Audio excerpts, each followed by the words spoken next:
నమస్కారం. సంక్షిప్త వార్తల సమాహారం ఎస్ఎస్సీ న్యూస్ కి స్వాగతం. ముందుగా ముఖ్యాంశాలు.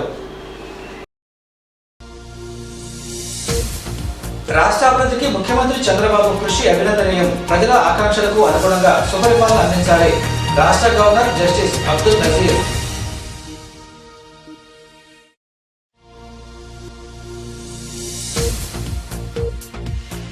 కక్ష సాధనలు కాదు, అభివృద్ధి కూటమి ప్రభుత్వ లక్ష్యం. Deputy CM Pawan Kalyan.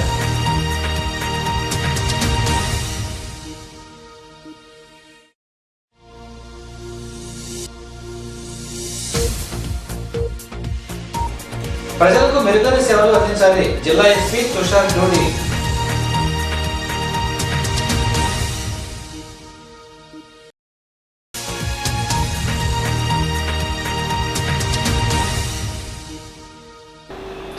కూటమి ప్రభుత్వానికి గవర్నర్ జస్టిస్ అబ్దుల్ నజీర్ శుభాకాంక్షలు తెలిపారు. ముఖ్యమంత్రి చంద్రబాబు విజనరీ కలిగిన గొప్ప నాయకుడని గవర్నర్ అబ్దుల్ నజీర్ ప్రశంసించారు. శాసనసభ సమావేశాలు ప్రారంభం సందర్భంగా ఉభయ సభలను ఉద్దేశించి గవర్నర్ జస్టిస్ అబ్దుల్ నజీర్ ప్రసంగించారు. ఈ మేరకు ఆయన మాట్లాడుతూ రాష్ట్ర విభజన నేపథ్యంలో ఆంధ్రప్రదేశ్కు నష్టం జరిగిందని అన్నారు. ఆంధ్రప్రదేశ్ సమ్మిళిత అభివృద్ధికి ప్రభుత్వం కట్టుబడి ఉందని గవర్నర్ పేర్కొన్నారు. శాసనసభ సమావేశాలు ప్రారంభమైన సందర్భంగా కొత్తగా ఎన్నికైన సభ్యులకు కూటమి ప్రభుత్వానికి గవర్నర్ జస్టిస్ అబ్దుల్ నజీర్ శుభాకాంక్షలు తెలిపారు. చంద్రబాబు నాయుడు విజనరీ నాయకుడని, 2014లో ఏపీ అభివృద్ధికి ఆయన తీవ్రంగా కృషి చేశారని గవర్నర్ గుర్తు చేసుకున్నారు.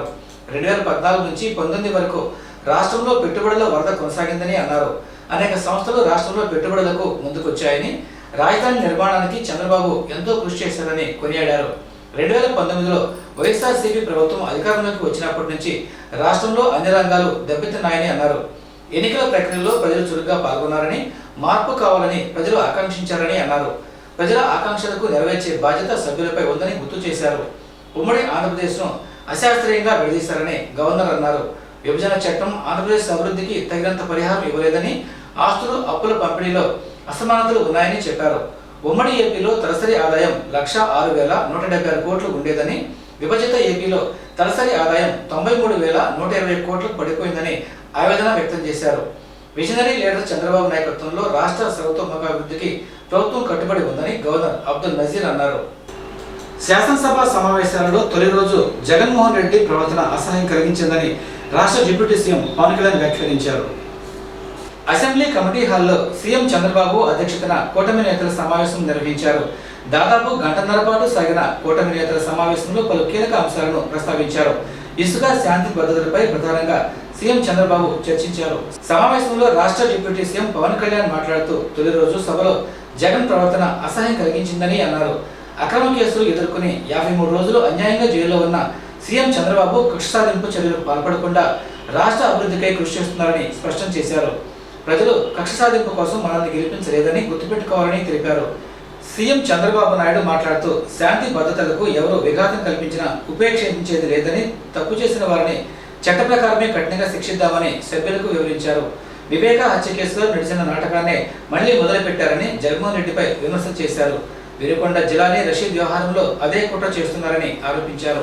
ఇసుక జోలికి వెళ్లొద్దని ఎమ్మెల్యేలకు సీఎం చంద్రబాబు స్పష్టం చేశారు. ఇసుక ధరల విషయంలో కొన్ని ఇబ్బందులు వస్తున్నాయని పలువురు ఎమ్మెల్యేలు సీఎం దృష్టికి తీసుకువచ్చారు. 3 పార్టీల మధ్య సమన్వయం అంశాన్ని రాష్ట్ర పౌర సరఫరాల శాఖ మంత్రి నాదెండ్ల మనోహర్ ప్రస్తావించారు. సీఎం చంద్రబాబు నిర్ణయాన్ని తాను, తన పార్టీ ఎమ్మెల్యేలు సంపూర్ణ మద్దతు ఇస్తామని డిప్యూటీ సీఎం పవన్ కళ్యాణ్ చెప్పారు. ఉచిత ఇసుక విధానాన్ని మరింత పారదర్శకంగా అమలు చేస్తామని చర్చించారు. ప్రభుత్వం వచ్చిన 4 రోజులు కాలేదు, అప్పుడే జగన్ ప్రభుత్వంపై విమర్శలు చేయడం సిగ్గుచేటని అన్నారు. గవర్నర్ ప్రసంగాన్ని తొలి రోజే అడ్డుకోవడం సరైన పద్ధతేనా అని ప్రశ్నించారు. తప్పులు చేయడం, పక్క వారిపై నెట్టేయడం జగన్కు అలవాటుగా మారిందని విమర్శించారు. రాష్ట్ర వ్యాప్తంగా రోడ్లు అధ్వంసతలో ఉన్నాయని, గుంటలు పడి రవాణాకు తీవ్ర అసౌకర్యం కలిగిస్తున్నాయని అన్నారు. ముందుగా రోడ్లకు పడిన గుంతలు పూడ్చే కార్యక్రమం అమలు చేద్దామని సీఎం చంద్రబాబు చెప్పారు. ప్రజా సమస్యలను సంతృప్తికర రీతిలో పరిష్కరించి ప్రజల మన్నలను పొందాలని జిల్లా ఎస్పీ తుషార్ డోడి పోలీసు యంత్రాంగాన్ని ఆదేశించారు. ప్రజలకు మెరుగైన సేవలను అందించేందుకే జిల్లా పోలీసు కార్యాలయంలో నిర్వహించే ప్రజా సమస్యల పరిష్కార వేదిక దోహదపడుతోందని జిల్లా ఎస్పీ తుషార్ డోడి అన్నారు. సోమవారం జిల్లా పోలీస్ ప్రధాన కార్యాలయంలో ప్రజా సమస్యల పరిష్కార వేదిక కార్యక్రమం నిర్వహించినట్లు చెప్పారు. ఈ సందర్భంగా ఆయన మాట్లాడుతూ ఫిర్యాదుదారుల సమస్యలను సంతృప్తికర రీతిలో పరిష్కరించాలని, అధికారులను ఆదేశించారు. జిల్లా ఎస్పీగా బాధ్యతలు చేపట్టిన తర్వాత మొట్టమొదటిసారిగా ప్రజా సమస్యల పరిష్కార వేదిక కార్యక్రమాన్ని ఎస్పీ నిర్వహించారు. జిల్లా నలుమూల నుంచి వచ్చిన ప్రజల ఫిర్యాదులను ఎస్పీ స్వయంగా స్వీకరించి వారితో మాట్లాడి సమస్యలు అడిగి తెలుసుకున్నారు. ఫిర్యాదుల్లో కుటుంబ కలహాలు, భూ వివాదాలు, ఇతర సమస్యలను చట్టపరిధిలో పరిష్కరించేందుకు చర్యలు తీసుకుంటామని అన్నారు. మొత్తం జిల్లా వ్యాప్తంగా 38 మంది ఫిర్యాదుదారులు తమ సమస్యలను అందజేసినట్లు చెప్పారు. అద్దంకి మండలం సింగరకొండపాలెం గ్రామానికి చెందిన దాచేపల్లి నాగమల్లేశ్వరి అనే దివ్యాంగురాలు తన సమస్యను విన్నవించుకోవడానికి ప్రజా సమస్యల పరిష్కార వేదిక కార్యక్రమానికి వచ్చారని చెప్పారు.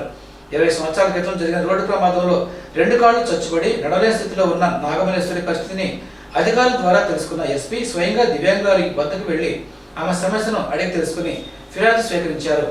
నాగమల్లేశ్వరి అందజేసిన ఫిర్యాదుపై ఎస్పీ తుషార్ జోడి స్పందించిన వెంటనే చర్యలు తీసుకోవాలని అధికారులను ఆదేశించారు. జిల్లా పోలీసు యంత్రాంగం అంతా ప్రజలకు మెరుగైన సేవలను అందజేయాలని ఆదేశించారు. కార్యక్రమంలో additional SP T Venkateshwar, inspector Singaiah, ఇతర పోలీసు అధికారులు, సిబ్బంది పాల్గొన్నారు.